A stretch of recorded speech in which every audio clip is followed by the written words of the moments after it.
कुछ दिन पहले मैं रायबरेली गया था और वहां मुझे मोची की दुकान दिखी तो मैं वहां रुक गया। मैं उनके पास जाके बैठ गया, समझना चाहता था कि कर क्या है। बातचीत हुई और मैं उनको देख रहा था। मोची है, हाथ में अनलिमिटेड स्किल थी।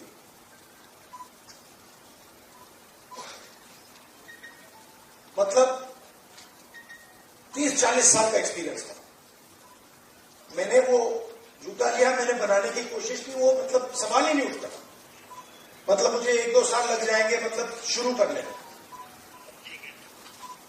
बातचीत हुई, मैंने पूछा क्या हो रहा है, कैसे चल रहा है। उन्होंने कहा कि जो मेरा बेटा है ये पहले मेरे साथ काम करता था, अब नहीं करता है, ये भाग गया, चला गया। तो मैंने कहा क्यों? कहते हैं कि इसने कहा कि इस काम में इज्जत नहीं। और फिर उन्होंने मुझे बोला कि राहुल जी, मेरी लाइफ में सिर्फ एक व्यक्ति ने, मेरे पिता ने मेरी रिस्पेक्ट की और किसी ने मेरी रिस्पेक्ट नहीं की। और ये सब लोग मेरा मजाक उड़ाते हैं। तो मैंने कहा, उनसे कहा कि तुम्हें मालूम कैसे कि मजाक उड़ाते हैं? नहीं, कभी कभी तो मुझे सीधा बोल देते और कभी कभी दूसरे लोग मुझे आके कहते हैं। मैं जब जा रहा था मैं सोच रहा था, इतना हुनर है, इतनी स्किल है और किसी से इनको इज्जत नहीं होती। और ऐसे हजारों लोग।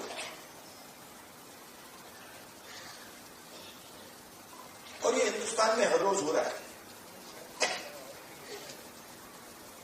इस देश में हुनर की इज्जत है ही नहीं। जिसके पास स्किल है, जिसके पास हुनर है, जो काम करना जानता है, उसकी इज्जत है ही नहीं। रियलिटी है देश की। और ये सारे के सारे जो नेटवर्क्स हैं, 21वीं सदी में हम इसको नेटवर्क कह सकते हैं। चाहे ये बढ़इयों का नेटवर्क हो, मोचियों का नेटवर्क हो, धोबियों का नेटवर्क हो, इन सब में बहुत गहरी स्किल छुपी हुई। हाथ मिलाने से पता लग जाता है। आप धोबी से हाथ मिलाइए, वो ऐसा दबाता है, हवा निकल जाती है।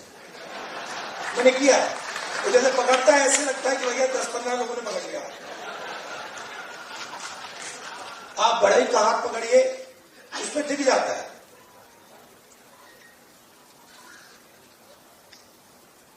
और फिर मैंने मोची भाई से बात की और मैं जो सिस्टम में काम करते हैं उनसे भी बात करता हूं। तो मुझे अंदर से दिखता है, बाहर से भी दिखता है। तो फिर जब मैं उनके साथ बैठा था, मुझे बात याद आई। यूपीए की सरकार थी और स्किल डेवलपमेंट मिशन यूपीए के सरकार ने शुरू किया। मतलब उसमें एक नए व्यक्ति को चीफ बना और उन्होंने मुझसे टाइम मांगा। तो मैंने कहा मिल लेता हूं। आए, टाटा कंपनी के लिए काम करते थे। आए, बैठे और उन्होंने मुझे, इंजीनियर थे शायद, उन्होंने मुझे हिंदुस्तान की जो स्किल डेवलपमेंट है उसके बारे में उन्होंने बोला। हमें सुना, आधा घंटा बोले कि हम आईटीआई बनाएंगे, आईटीआई में लोगों को ट्रेनर बनाएंगे। ये पूरा उन्होंने डिस्कशन किया, मैं सुन रहा था।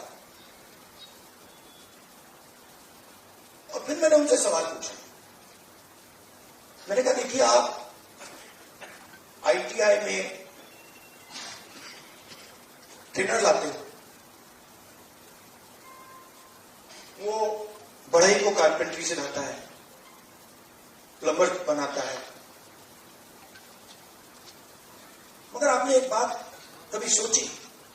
कहते क्या? कि आप कह रहे हो स्किल डेवलपमेंट, मगर हिंदुस्तान में स्किल की तो कभी नहीं। मतलब आप आईटीआई में बढ़ई तैयार कर रहे हो, मगर हिंदुस्तान में लाखों बढ़ई हैं, उनसे आप क्यों नहीं ट्रेनिंग कराते?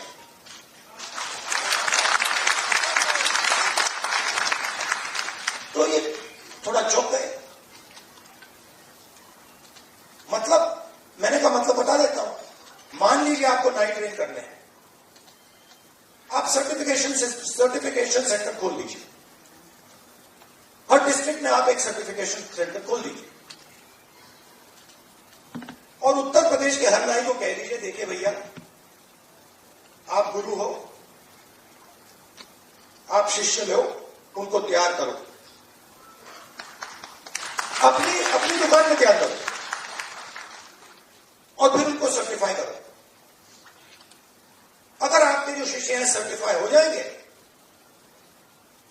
आपको हम 100, 200, 500, 1000 रुपए बैंक अकाउंट में डाल देंगे। मतलब जो स्किल का नेटवर्क है उसका प्रयोग क्यों नहीं करते आप? मैं कुछ चुप हो गए।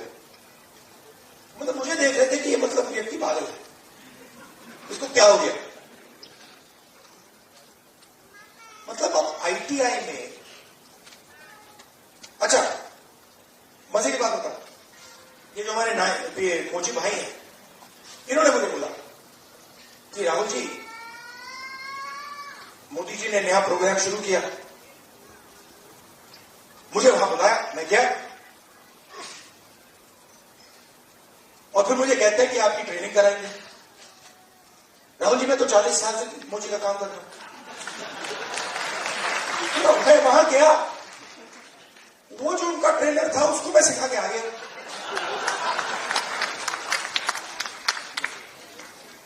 तो बात क्या है, चाहे नाई हो, बढ़ई हो, प्लम्बर हो, धोबी हो, मोची हो, किसान हो, नॉलेज इनके हाथ में है, मगर सिस्टम इनसे कोई बात ही नहीं करता। सिस्टम दूसरे डायरेक्शन में चल रहा है। आपने आईटीआई बना दी, हमारी सरकार ने बनाई, मगर उसका जो नॉलेज सिस्टम है उसका कोई कनेक्शन ही नहीं है। तो मैंने उनसे कहा, देखो मैं आपको बताता हूं, अगर आपने नाइट ट्रेन करने हैं, मान लो आपने हिंदुस्तान में 10 लाख नाइट ट्रेन करने हैं, आप हिंदुस्तान के नाई को पकड़ो और कहो भैया आप ट्रेन करो, 6 महीने में 10 लाख नाई आपके सामने आ जाएंगे और कोई ज्यादा पैसा भी नहीं लगेगा। मगर तो हो क्या रहा है,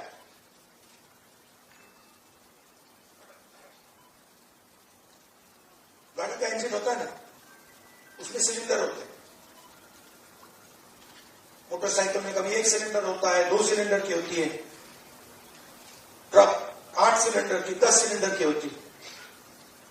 हिंदुस्तान में मान लो हिंदुस्तान के इंजन में 10 सिलेंडर है, काम सिर्फ 1 सिलेंडर करता है। मतलब 90% लोग बाहर बैठे हुए हैं और देख रहे हैं और उनकी सिस्टम में कोई भागीदारी नहीं। उनके सिलेंडर में ना पेट्रोल मिलता है, ना मेंटेनेंस होती है, ना कोई चेकिंग होती है। एक सिलेंडर छोटा सा टक टक टक टक टक टक टक चल रहा है, कह रहे भैया दुनिया में, और कहते हैं भैया सुपर पावर बन जाएगा। कैसे सुपर पावर बन जाएगा?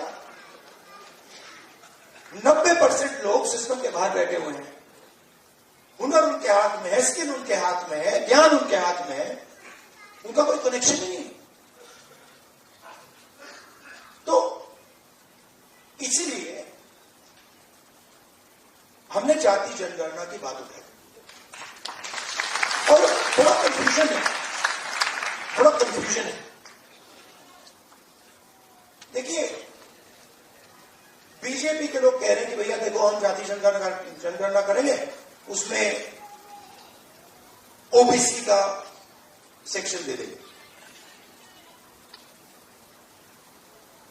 जाति जनगणना, सबसे पहले सिर्फ वहां ओबीसी लिखना का कोई मतलब नहीं। अलग कम्युनिटीज हैं, हम हर कम्युनिटी की लिस्ट चाहते हैं, पहली बात। दूसरी बात, हमारे लिए यह सिर्फ सेंसस नहीं है, हमारे लिए यह पॉलिसी मेकिंग का फाउंडेशन है, मतलब नींव है। और हम सिर्फ जाति जनगणना की बात नहीं कर रहे हैं। मैं यहां क्लियरली कहना चाहता हूं, जाति जनगणना से सिर्फ आबादी पता लगेगी, वो बहुत जरूरी कदम है, क्योंकि भागीदारी से पहले आबादी के बारे में पता होना पड़ेगा, क्योंकि भागीदारी तक हम बिना आबादी के तो पहुंच ही नहीं सकते। मगर आबादी लास्ट कदम नहीं है। आप ये मत सोचिए कि आइडिया ये है कि भैया जाति जनगणना हो गई, उसमें सबकी गिनती हो गई और बात वहां खत्म हो जाएगी। नहीं, ये मेरा विजन नहीं है, ये पहला कदम है। मेरा विजन है कि हिंदुस्तान में धन किस प्रकार से बांटा जा रहा है।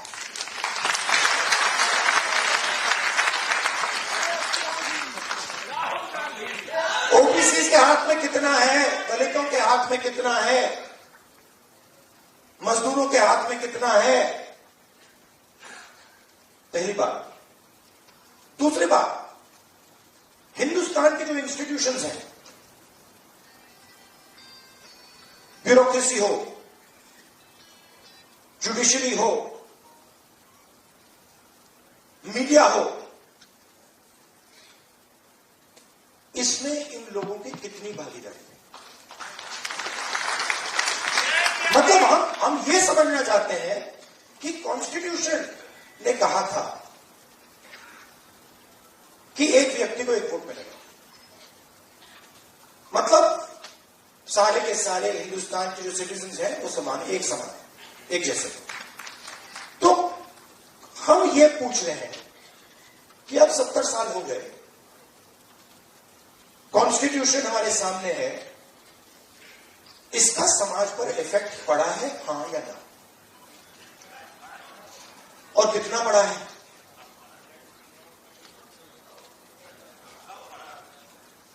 पड़ा है। मगर अगर मैं कॉर्पोरेट इंडिया को देखूं और लिस्ट निकालूं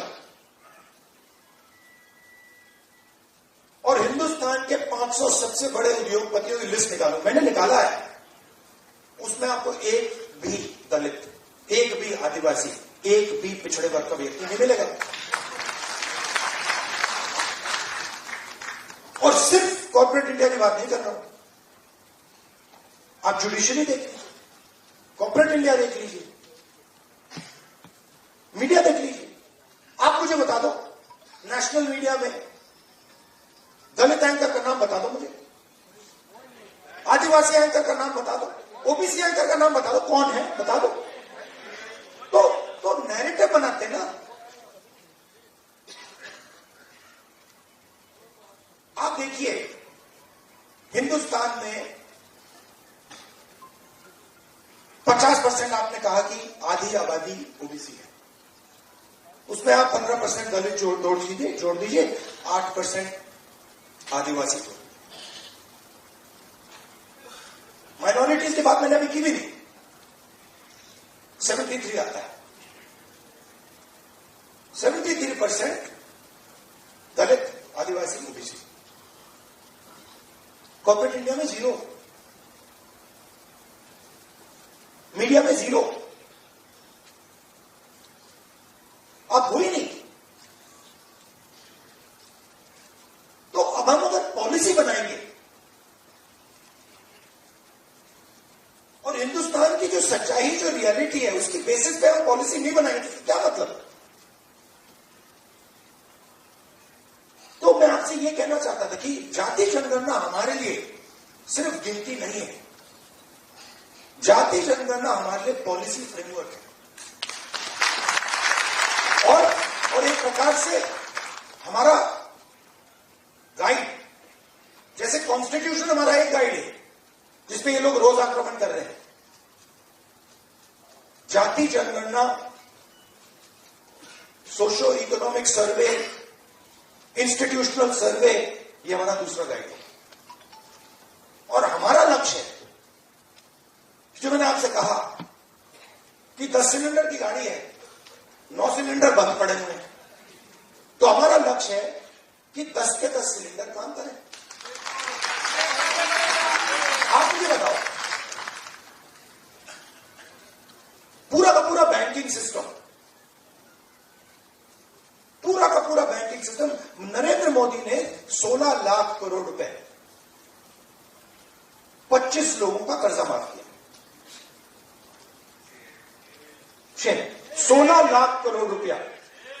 अच्छा, उन 25 लोगों में एक दलित नहीं था, एक आदिवासी नहीं था, एक पिछड़ा नहीं था, एक माइनॉरिटी नहीं था। तो पूरा का पूरा बैंकिंग सिस्टम 15 लोगों के लिए बनाया गया। ये जो हमारे भाई हैं, जो मूची का काम कर रहे हैं, जिनको पूरी लाइफ में इज्जत नहीं मिली, इनके लिए एक बैंक क्यों नहीं है जो इनकी मदद करे? कि हम स्पेशलाइज्ड बैंक बनाएंगे सिर्फ इनके लिए। तो पॉलिसी मेकिंग फ्रेमवर्क का ये मतलब है, हमारा काम हिंदुस्तान की 100% आबादी की मदद करने का है। हमारा काम 5%, 10% आबादी की मदद करने का नहीं है। वो सरकार का काम हो ही नहीं सकता। और उसके लिए हमें इंफॉर्मेशन चाहिए। 21वीं सदी है, हमें डेटा चाहिए। डेटा है ही नहीं। आप नोट कीजिए, मैंने 2 चीजें कही हैं। मैंने कहा है कि जाति जनगणना, social economic census, institutional census हम कराएंगे, और 50% का जो बैरियर है, जिसको हम एक्सेप्ट नहीं करते, फ्रैंकली बोलो तो इसको बुरा देखेंगे। ये 2 चीजें मैंने कही। और मगर उसके बाद मैंने आज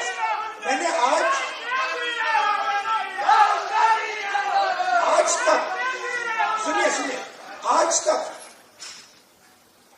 उसके बाद हम क्या करेंगे मैंने नहीं बोला है, क्योंकि पहले मैं चाहता हूं कि हमारे सामने डेटा है कि भैया इतने दलित है, हिंदुस्तान के इंस्टीट्यूशन में उनकी इतनी भागीदारी है,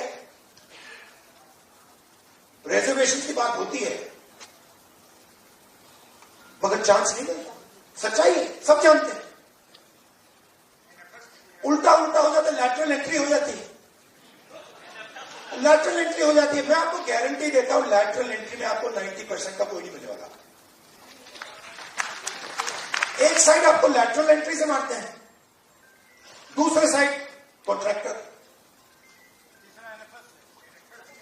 तो मतलब नीचे देखो वहां पिटाई हो रही है, ऊपर देखो वहां पिटाई हो रही है, साइड देखो वहां पिटाई हो रही है, मतलब जहां भी देखो। और 90% आपकी आबादी है।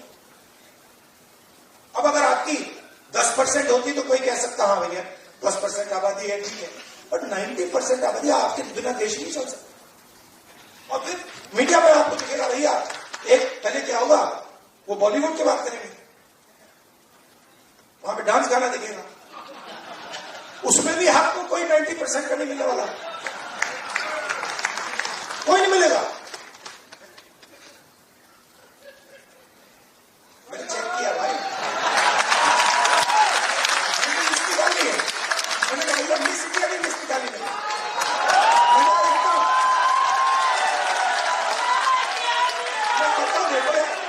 अच्छा अब कहते हैं मिस इंडिया की लिस्ट निकाली नहीं।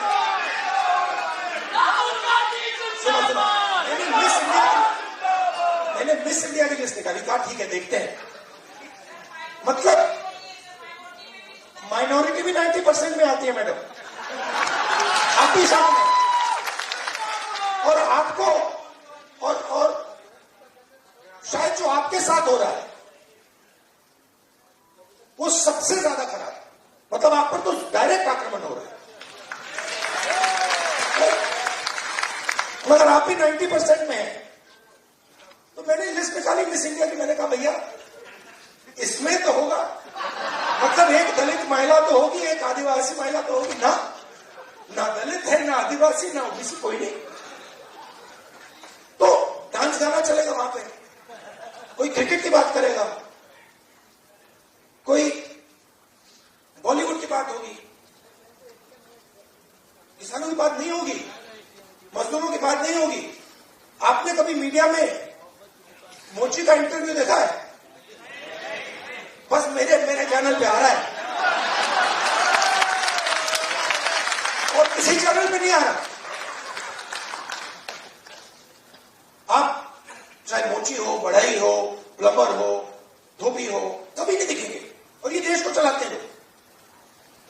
और फिर मीडिया में कहते भैया मोदी जी गले लग गए, सुपर पावर बन गया।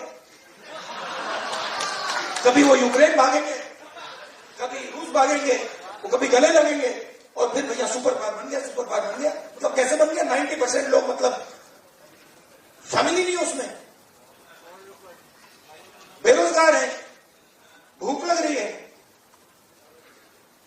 तो पूरा का पूरा मतलब डिस्कशन वही 10-15 लोगों में होता है, वही एंकर है, वही एक्सपर्ट है, वो 5-6 लोग हैं, वही बोलते रहते हैं एक दूसरे से, और बाकी हिंदुस्तान देखता रहता है। इसलिए ऐसे डिस्कशन बहुत जरूरी है भाई। 90% क्या सोच रहा है, क्या हो रहा है, क्या इश्यूज हैं, क्या मुद्दे हैं। अच्छा, आप एक और बात नोट कीजिए, किसी की टांग टूटती है, वो कहता है भैया मैं अस्पताल में जाके एक्सरे करना चाहता हूं। कभी कोई उससे कहता है नहीं करो एक्सरे, कभी नहीं, कोई नहीं कहेगा ना कि भैया एक्सरे मत करो। वो चिल्ला रहा है कि भैया मेरी टांग टूटी है, लोग कह रहे नहीं एक्सरे मत करो। बट यहां ये हो रहा है, मैं कह रहा हूं जाति जनगणना करना है, एक्सरे करना है, सारी मीडिया वाले कह रहे नहीं करना है। क्यों नहीं करना है?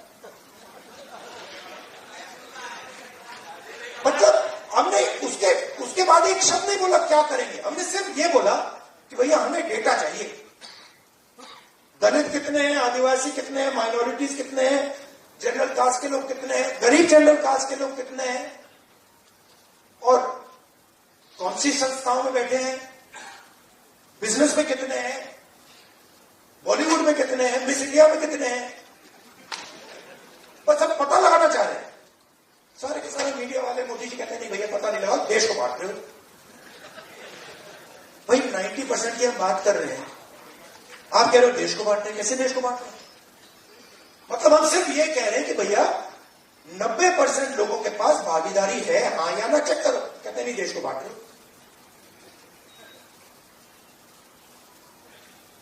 तो जो भी संस्थाएं, इलेक्शन कमीशन हो, मीडिया हो, फ्री मीडिया हो, जुडिशरी हो, ये सारी की सारी संस्थाएं कहां से है? ये इधर से है। आप इसको मिटा दो तो हिंदुस्तान में एक संस्था नहीं बचेगी। कोई इलेक्शन कमीशन नहीं बचेगा, कोई रिजर्वेशन नहीं बचेगा। जो आपने कहा कि कॉन्स्टिट्यूशन से फायदा मिला, वो 5-10 साल में सब खत्म हो जाएगा। तो जाति जनगणना जो है वो इसको मजबूत करने का काम है। ये आप समझिए, कॉन्स्टिट्यूशन की रक्षा हम कर रहे हैं जाति जनगणना के थ्रू। क्यों? क्योंकि इसको 10% में नहीं बनाया, इसको 100% में बनाया।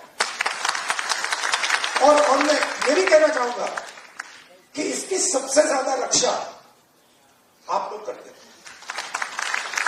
इसकी रक्षा गरीब करते हैं, किसान करते हैं, मजदूर करते हैं, दलित, आदिवासी, पिछड़े लोग, गरीब, जनरल कास्ट के लोग इसकी रक्षा ये करते हैं। अदानी जी इसकी रक्षा नहीं करते।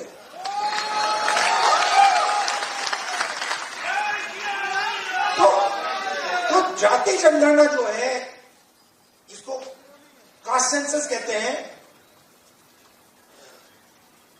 इंस्टीट्यूशनल सर्वे जो हम करवाना चाह रहे हैं, इकोनॉमिक सोशल सर्वे जो हम कराना चाह रहे हैं, वो सब इसकी रक्षा है। क्योंकि मुझे लगता है कि अगर हमने 90% को भागीदारी नहीं दी और 90% को हमने हिंदुस्तान के स्ट्रक्चर में शामिल नहीं किया, तो ये नहीं बचेगा। तो इसीलिए ये पैरेलल ट्रैक है। मुझसे किसी ने पूछा, आप संविधान की बात कर रहे हो और आप जाति जनगणना की बात कर रहे हो और आप रिजर्वेशन को 50% से बढ़ाने की बात कर रहे हो। मैंने कहा ये तीनों एक ही चीज है। ये दोनों जो चीजें हैं इसको बचाने की, क्योंकि अगर हम देश में 90% लोगों को भागीदारी नहीं देंगे तो ये नहीं बचने वाला। और हमारा लक्ष्य इसको बचाने का है। ये हिंदुस्तान के गरीब लोगों का प्रोटेक्शन है, किसानों का, मजदूरों का ये प्रोटेक्शन है। इसके बिना जैसे पहले होता था राजा महाराजा के टाइम में, जो मुंह में आता था कर देते। वो मोदी जी मॉडल चलाने की कोशिश कर रहे हैं, महाराजा वाला, वो शहंशाह वाला मॉडल। हमने मोदी जी को ये करवा दिया।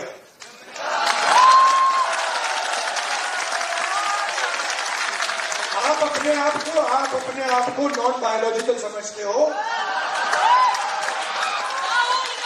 आप अपने आप को नॉन बायोलॉजिकल समझते हो, आप अपने आप को डायरेक्ट भगवान के साथ कनेक्शन समझते हो। Wrong number. चुनाव के एकदम बाद ये मैंने कहा, देखो हिंदुस्तान के किसानों ने, मजदूरों ने सिर झुकवा के कॉन्स्टिट्यूशन से मत्था लगा। और ये काम हम नहीं कर रहे हैं। आप मत सोचिए कि राहुल गांधी और ये सब लोग ये काम कर रहे हैं, नहीं। ये हिंदुस्तान के अंदर से आवाज आ रही है, हम उस आवाज को सुन रहे हैं। और ये जो स्ट्रेंथ है, जो शक्ति है, ये हिंदुस्तान के अंदर से आ रही है, हिंदुस्तान के गरीब लोगों से आ रही है, और इसको कोई रोक नहीं सकता। अब अगर कोई सोचे, मैं आपको बता देता हूं, पॉलिटिकल बात बता देता हूं, आप लिख लो। अगर कोई सोचे कि जाति जनगणना को रोका जा सकता है या 50% बैरियर को रोका जा सकता है, मैं आपको बता रहा हूं, वो सपने देख रहे हैं। ये होगा ही होगा, इसको रोका नहीं जा सकता है। ना जाति जनगणना रुकेगा, ना सोशो इकोनॉमिक सर्वे रुकेगा, ना इंस्टीट्यूशनल सर्वे रुकेगा, ना 50% का बैरियर रहेगा। ये तो सारे सड़ हो गए, क्योंकि हिंदुस्तान की जनता ने ये मन बना लिया है। ऑर्डर आ गया है, जनता से ऑर्डर आ गया है। अब आपको प्रधानमंत्री जी को ये बात एक्सेप्ट कर देनी चाहिए और ऑर्डर लागू कर देना चाहिए, और अगर नहीं करेंगे तो फिर दूसरे प्रधानमंत्री करेंगे। आपके साथ देखिए, मैं आपको अपने एक बात बताना चाहता हूं। देखिए, मैंने अब 2004 से मैं पॉलिटिक्स कर रहा हूं, ठीक है, और एक प्रकार से काफी सीखने को मिला मुझे। बीजेपी वालों ने मुझे तंग किया, डिस्टर्ब किया, उनको मैं गुरु मानता हूं कि इन्होंने ही मुझे सिखाया, इनके बिना मैं नहीं सीख सकता था। मैं बता रहा हूं, आप लोग नहीं सिखाते मुझे, आप लोग मुझसे प्यार करते हो, आप नहीं सिखा सकते।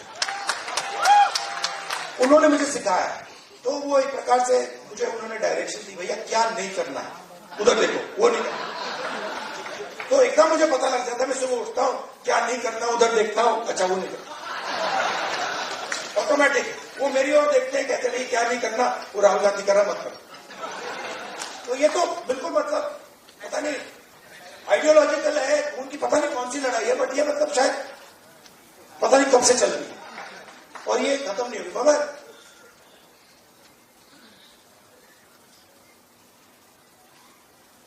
हर राजनेता के लाइफ में, हर में नहीं मगर जो सीरियस राजनेता होते हैं उनकी लाइफ में कभी कभी राजनीति से आगे चीज बढ़ जाती है। मैं जाति जनगणना राजनीति के लिए नहीं करता, ये आप मुझे इंटरेस्ट नहीं। मैं पता ही क्यों कर रहा, क्योंकि मुझे जब मैंने हजारों लोगों से बात की है, जब मैंने उस मोची भाई से बात की ना, उसने मुझे बताया कि किसी ने मेरी इज्जत नहीं की लाइफ में, मैं इस बात को एक्सेप्ट नहीं कर सकता। मैं इस बात को एक्सेप्ट करने को तैयार नहीं हूं कि हिंदुस्तान में ऐसे लोग हैं जिनके पास हुनर है, एक्सपीरियंस है, समझ है, मगर रिस्पेक्ट नहीं। मैं इसको एक्सेप्ट नहीं करता। बाकी लोग एक्सेप्ट करने में कोई फर्क नहीं। तो मेरे लिए ये औजार है, जाति जनगणना हो, 50% रिजर्वेशन हो, मेरे लिए ये जो हिंदुस्तान की जो आत्मा है, 90% जिसको मैं कहता हूं, गरीब लोग हैं, किसान हैं, उनको इस देश में शामिल करने की औजार है। और मेरे लिए ये मिशन है, मेरे लिए इसमें कोई मतलब, आप देखोगे आने वाले समय में पॉलिटिकल नुकसान भी होगा तब भी करूंगा।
मैं अपनी साइकोलॉजी, थोड़ी सी आपको साइकोलॉजी समझा देता हूं।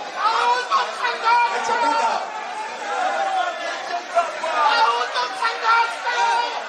सुनिए थोड़ी सी मैं आपको, तो हुआ क्या, एक दिन एक जर्नलिस्ट आए मेरे पास, लव यू ब्रदर,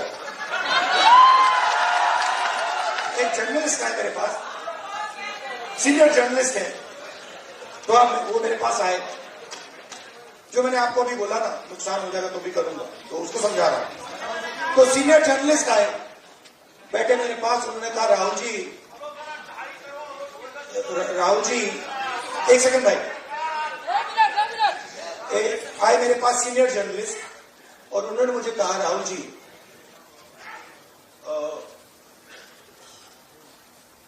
मैं पाकिस्तान के नेता थे, पता नहीं मुशर्रफ थे या नवाज शरीफ थे, मैं उनको बहुत अच्छी तरह जानता हूं, उन्होंने मुझे कहा।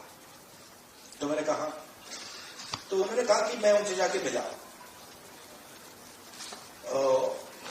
और मैंने उनसे कहा कि देखिए, अगर आपने हिंदुस्तान और पाकिस्तान के बीच में पीस करवा दी तो बहुत अच्छा होगा। तो फिर उस व्यक्ति ने मुशर्रफ था या कौन था, मुशर्रफ ने कहा क्यों, और जर्नलिस्ट ने कहा कि क्योंकि अगर आप हिंदुस्तान और पाकिस्तान के बीच में पीस करा दोगे तो सदियों के लिए लोग आपका नाम याद रखेंगे। लॉजिक ये थी। मैं सुन रहा था, मुझे बता रहे थे मतलब कि आपको नाम याद रखवाने के लिए काम करना चाहिए। मतलब मैं सोच रहा था, और जैसे मैं सोच रहा था, सुन रहा था उनकी बात, मुझे एक बात और याद आई। यही सवाल मैंने दादी से पूछा था जब मैं छोटा था। मैं दादी के पास गया, मैंने कहा दादी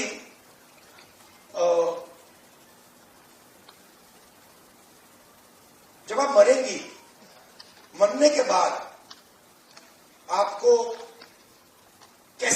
लोग कैसे याद करना चाहिए, लोगों को आप कैसे याद करना चाहिए? दादी का जवाब पता है क्या था? मैंने कहा आप क्या चाहती हैं कि लोग आपको कैसे याद करें? हाँ, नहीं, उनका जवाब था मैं चाहती हूं कि याद ही ना करें। मतलब क्लैरिटी थी, मैं काम याद करवाने के लिए नहीं करता, मैं काम करने के लिए करता हूं। मुझे याद के कुछ नहीं करना। वो जो याद वाला है वो नरेंद्र मोदी जी का काम है। तो मुझे, मेरी थिंकिंग है कि हिंदुस्तान के 90% की जो शक्ति है वो हिंदुस्तान को बनाने में लगे। पूरा इंजन स्टार्ट हो, 10 के 10 सिलेंडर चले और लोगों को मजा आए कि भैया हिंदुस्तान है, इसमें भागीदारी है, इसमें रिस्पेक्ट है, इसमें आदर है, और हम सब मिलकर इस देश को आगे ले जा रहे हैं। धन्यवाद।